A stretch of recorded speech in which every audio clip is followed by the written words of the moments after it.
Hello friends, इस lecture के अंदर हम लोग जो डिस्कस करेंगे वो डिस्कस करेंगे to calculate the centre of pressure of any body. किसी भी बॉडी का सेंटर ऑफ प्रेशर किस तरीके से कैलकुलेट किया जाता है। मान लिया जाए ये आपका कोई बर्तन है, सपोज दैट आप इसको बाउल मान सकते हो, कुछ भी मान सकते हो, बॉक्स मान लो, ओके। और इसके अंदर ये पानी भरा हुआ है, फ्लूइड मान लो कोई भी।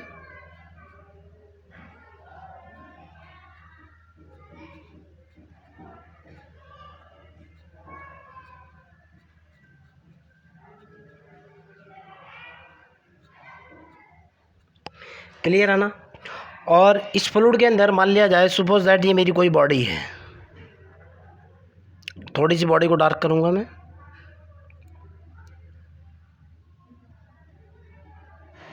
किसी भी टाइप की कोई भी बॉडी ले लो, क्लियर है ना। बॉडी होने के बाद मैंने इसके ऊपर एक्स एक्सिस और वाई एक्सिस की बात करी। यहाँ से सपोज दैट ज़रा समझने की कोशिश करना, ये वाला पॉइंट मेरा ओरिजिन पॉइंट है। यहाँ से एक अक्स मैंने ये डाली, सपोज दैट ये मेरी एक्स एक्सिस है। और यहाँ से एक एक्सिस के ऊपर मैंने ये डाली, सपोज दैट ये मेरी वाई एक्सिस है। क्लियर है ना। इस बॉडी के ऊपर एक पॉइंट लिया मैंने पी, मान लिया जाए ये वाला पॉइंट मेरा पी है। बॉडी के ऊपर कौन सा पॉइंट है? पी। तो जाहिर सी बात है पॉइंट पी के कोऑर्डिनेट होंगे। इसके P x comma y select किया मैंने, इसके दो कोऑर्डिनेट होंगे, एक एक्स कोऑर्डिनेट होगा, दूसरा वाई कोऑर्डिनेट होगा। ज़रा समझने की कोशिश करना, जब एक्स ऐसे चल रहा है ये वाला, तो इसका एक्स कोऑर्डिनेट होगा यहाँ से यहाँ तक पॉइंट पी का, और ये वाला इसका वाई कोऑर्डिनेट होगा। क्लियर है ना। मान लिया जाए दूसरा इसके ऊपर एक पॉइंट सी है, और सी सेंटर ऑफ फोर्स का पॉइंट है ये वाला x comma Y, x bar comma Y बार। क्लियर है ना। ये वाला पॉइंट मान लो आप, यहाँ सी कोई सेंटर ऑफ प्रेशर का पॉइंट है, एक्स बार कोमा वाई बार, जो कि मेरे को कैलकुलेट करना है। ज़रा समझने की कोशिश करना, क्लियर है ना। और ये वाली क्या है? मेरी बॉडी। ये वाला क्या है? मेरा वाटर। वाटर मान लो या फ्लूइड मान लो, कोई दिक्कत वाली बात नहीं है, आपको समझाने के लिए है। वैसे तो फ्लूइड होता है, ओके। और इसका छोटा सा एरिया में लिया मैंने, सपोज दैट छोटा सा एरिया ये वाला, ये मेरा एरिया कितना है? Delta A. Clear. Suppose that मैं कह रहा हूँ भाई, मान लिया जाए there is a body in water और fluid, there is a body in fluid. अगर फ्लूइड के अंदर कोई बॉडी है, ओके, ये वाला पॉइंट मेरा ओरिजिन पॉइंट है। O is origin point. O मैंने क्या मान लिया? मूल बिंदु मान लिया मैंने। क्लियर। एंड पी मैंने कोई पॉइंट माना, P x comma y is any point. अगर पी कोई बिंदु हो ऑन द बॉडी, बॉडी के ऊपर या बॉडी में, and C X bar comma Y bar is the point of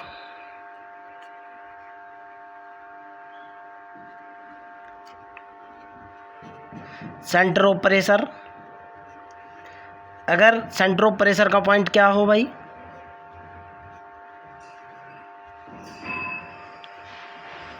centre of pressure का point C X bar comma Y bar हो, and delta A is very small area.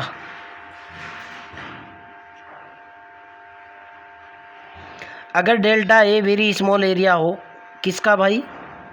Of body, body का, then अब समझने की कोशिश करना। Clear. एक चीज़ और भी सपोज की मैंने, मान लिया कि suppose that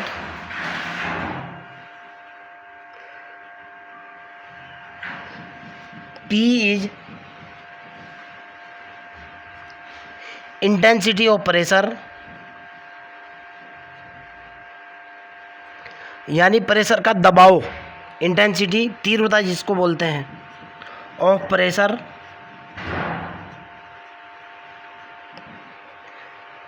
on delta A, then मेरे पास इंटेंसिटी P की वैल्यू होगी, P बराबर मेरे पास होगा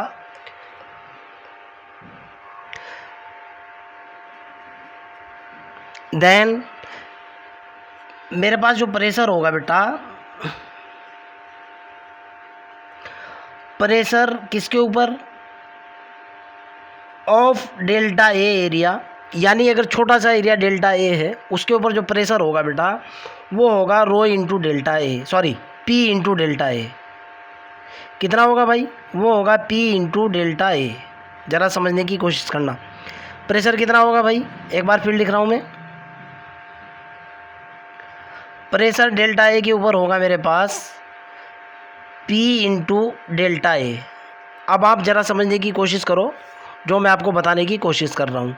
मान लिया जाए अगर आपके पास कोई भी बॉडी है, उसके ऊपर कितना प्रेशर किस तरीके से लगा हुआ है, एक तो वो, और कितने एरिया पर लगा हुआ है, एक वो, यानी लिक्विड है। ज़रा समझने की कोशिश करना, मान लिया जाए इसके अंदर कोई लिक्विड भरा हुआ है, इसके अंदर कोई लिक्विड भरा हुआ है, ओके ठीक है ना, और इसका सपोज दैट ये सर्कुलर एरिया मान लो आप, ये जो इसके अंदर लिक्विड भरा हुआ है ये इसके ऊपर जो है ना किसी तेजी के साथ कोई ना कोई प्रेशर लगा रहा होगा ना, जिसको प्रेशर इंटेंसिटी बोलता हूँ, और जिसके ऊपर लगा रहा है वो एरिया होता है ना, अर्थात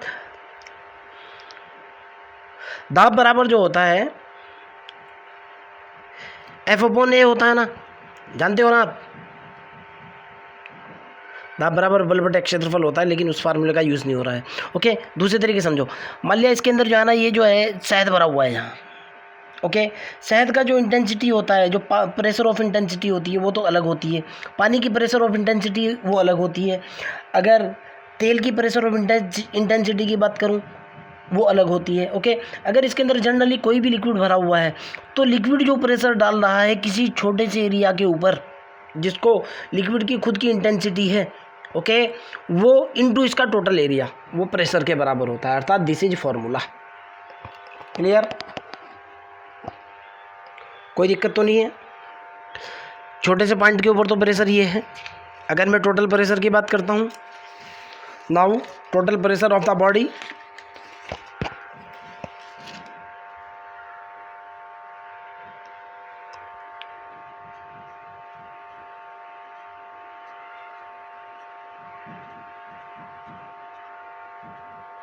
टोटल प्रेशर ऑफ बॉडी कितना होगा भाई, भाई इसको ज़रा समझने की कोशिश करना भाई, ऐसे ऐसे ये जो बॉडी बनी हुई है छोटे छोटे डेल्टा ए से मिलकर के बनी हुई है, बहुत सारे डेल्टा ए, बहुत सारे छोटे छोटे से एरिया होंगे, अगर इन सब एरिया को मैं जोड़ लूँ तो टोटल प्रेशर निकल जाएगा, उसी की बात कर रहा हूँ। तो मेरे पास जो है ना total pressure of the body कितना आ जाएगा, जो डेल्टा ए के ऊपर निकला हुआ है मैं उसको इंटीग्रेट कर दूँ, प्रेशर कितना आ जाएगा भाई, integration of P into delta A. Clear है ना, कोई दिक्कत वाली बात नहीं है। अगर नाउ ये जो सी पॉइंट मैंने माना हुआ था इसकी बात कर लेते हैं, यहाँ जो सी पॉइंट है, नाउ अगर C X bar comma Y bar is the point of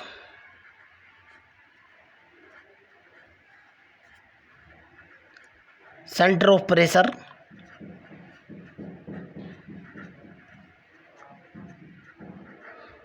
अगर C जो है सेंटर ऑफ प्रेशर का पॉइंट हो, देन अब समझने की कोशिश करना बच्चों, ओके देन हमारे पास एक फार्मूला होता है, देन वी नो दैट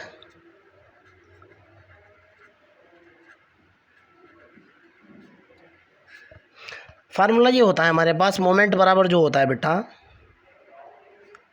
या मोमेंट ऑफ इनर्शिया मान सकते हो आप, ओके मोमेंट बराबर होता है force into distance, perpendicular distance.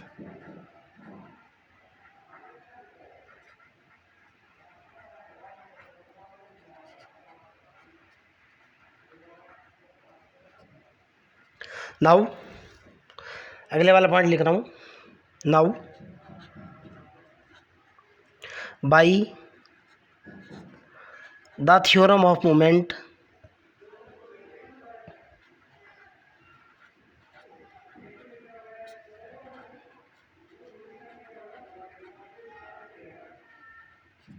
Okay. अब है इंपॉर्टेंट पॉइंट, जरा चीज़ को समझने की कोशिश करना बच्चों। ग्राफ इधर निकाल लिया मैंने। थ्योरम ऑफ मोमेंट ये बोलती है कि भाई एक पॉइंट के ऊपर जो हमारे पास मोमेंट होता है, दूसरे पॉइंट के ऊपर जो मोमेंट होता है वो दोनों के दोनों बराबर होते हैं। अर्थात थ्योरम ऑफ मोमेंट बोलती है कि एक sum of the moment is always zero.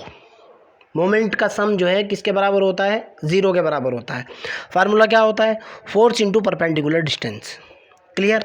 Moment theorem क्या होती है? सम ऑफ मोमेंट, यानी जितने भी मोमेंट है, जितने भी पॉइंट हैं, सब के ऊपर अगर मैं मोमेंट कैलकुलेट कर लूँ, उन सब का सम किसके बराबर होना चाहिए? ज़ीरो के बराबर होना चाहिए। अर्थात यहाँ कंक्लूजन ये निकल करके आएगा कि पी पॉइंट के ऊपर जो मोमेंट है और सी पॉइंट के ऊपर जो मोमेंट है, वो दोनों के दोनों मोमेंट आपस में बराबर होंगे। क्या तो सम जीरो हो जाए या फिर मोमेंट बराबर हो जाए, ये होती है थ्योरम ऑफ मोमेंट। ओके, मैं मोमेंट लूँगा अब। नाउ taking moment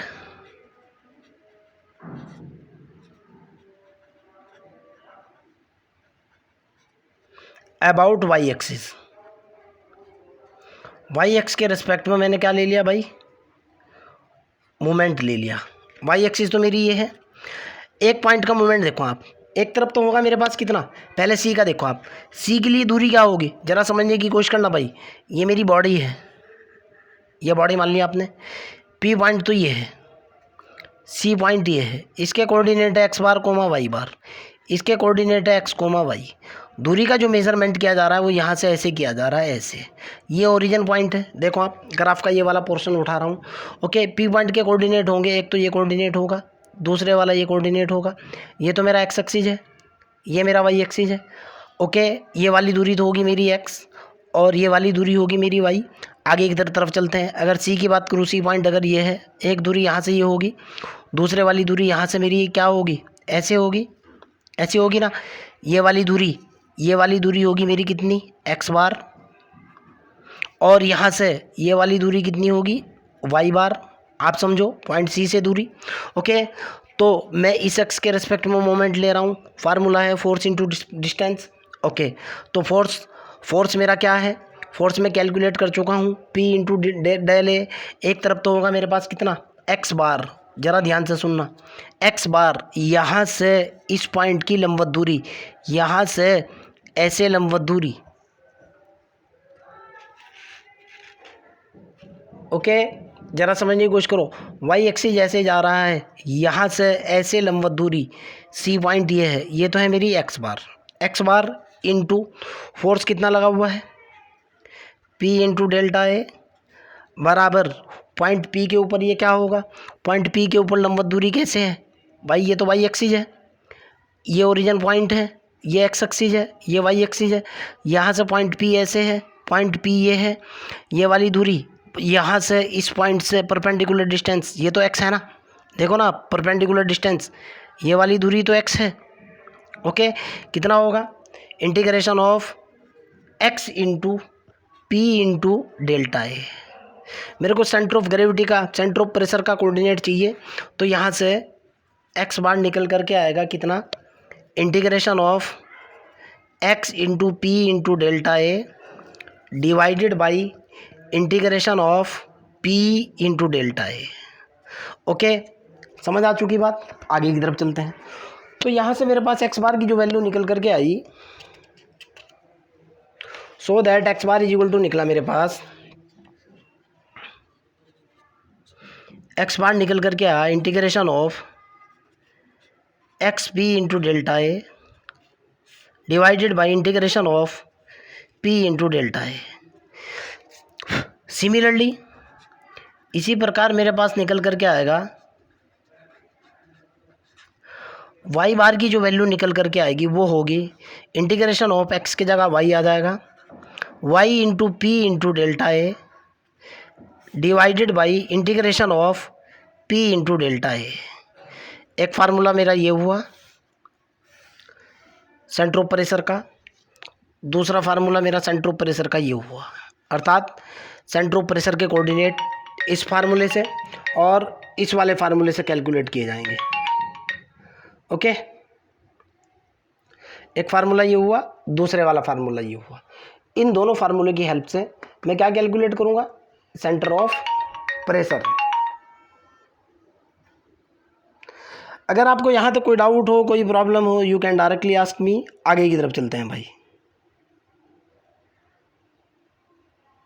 जो था मेरे पास ये जनरल फ्लूइड के लिए था। अब अगर बाय चांस मैं कहना चाह रहा हूँ, अगर मेरा जो लिक्विड है, इफ़ मेरा जो लिक्विड है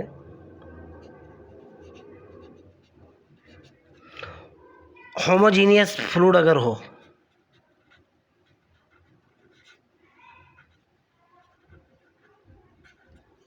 देन होमोजीनियस फ्लूइड के लिए हमारे पास जो होता है वो P बराबर जो होता है बेटा, P इज इक्वल टू, यानी इंटेंसिटी ऑफ प्रेशर जो होता है वो होता है रो into g into x. Then ऊपर वाला जो फार्मूला कन्वर्ट हो जाएगा वो किसके अंदर कन्वर्ट हो जाएगा, यहाँ से एक्स बार की वैल्यू निकालो।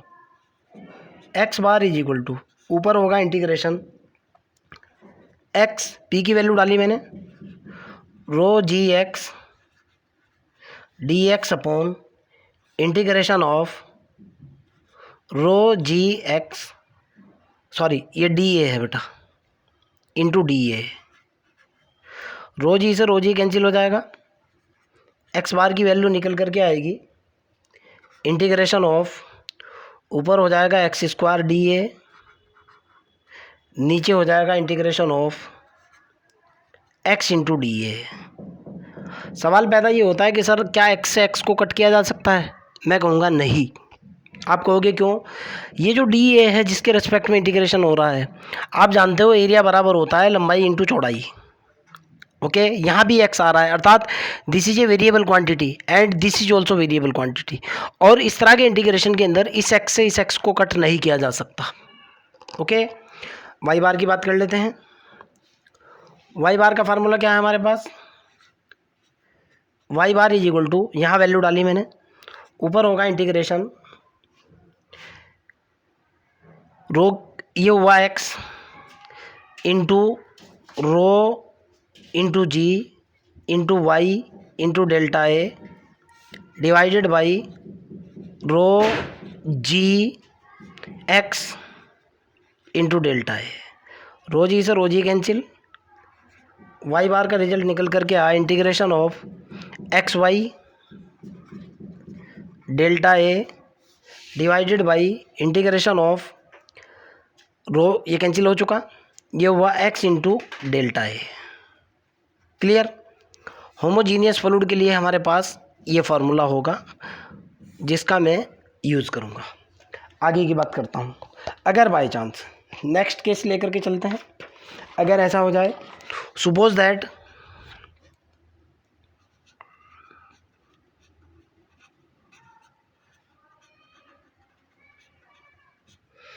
डेल्टा ए की जो वैल्यू है, delta A is equal to हमारे पास R into delta R into delta theta हो। ओके, देन ओके, यानी पोलर कोऑर्डिनेट की बात कर रहा हूँ, पोलर कर्व की बात कर रहा हूँ। देन तब एक्स बार का जो फार्मूला होगा बेटा, ये एक्स बार कन्वर्ट हो जाएगा, आपको याद रखना है। एक्स बार बराबर होगा double integration P R square cos theta into D R into D theta divided by double integration P into R into D R D theta. और वाई बार की जो वैल्यू हो जाएगी वो हो जाएगी double integration P R square sine theta D R या D theta, delta R delta theta दोनों का सेम मतलब निकलता है, divided by double integration P into R into D R into D theta. आपको ये फार्मूला भी याद रखना है, ये फार्मूला भी आपको याद रखना है। इसके बेस पर मैं सेंटर ऑफ प्रेशर कैलकुलेट करूँगा। ओके, देख लो फार्मूले को। अगर ए ये हो तो इस फार्मूले के अंदर वैल्यू डालूंगा, ये रिजल्ट्स आ जाएंगे। ओके, अब मैं आपको जो है ना इसके आर्टिकल वगैरह, इसकी थ्योरी वगैरह आगे बताऊंगा, वो अगले लेक्चर के अंदर बताऊंगा। इस लेक्चर के अंदर बस इतना ही। और हाँ, इस चैनल के ऊपर फ्री ऑफ कॉस्ट कुछ भी नहीं है, प्लीज़ आप मेरे को शर्मिंदा मत करें। बाय।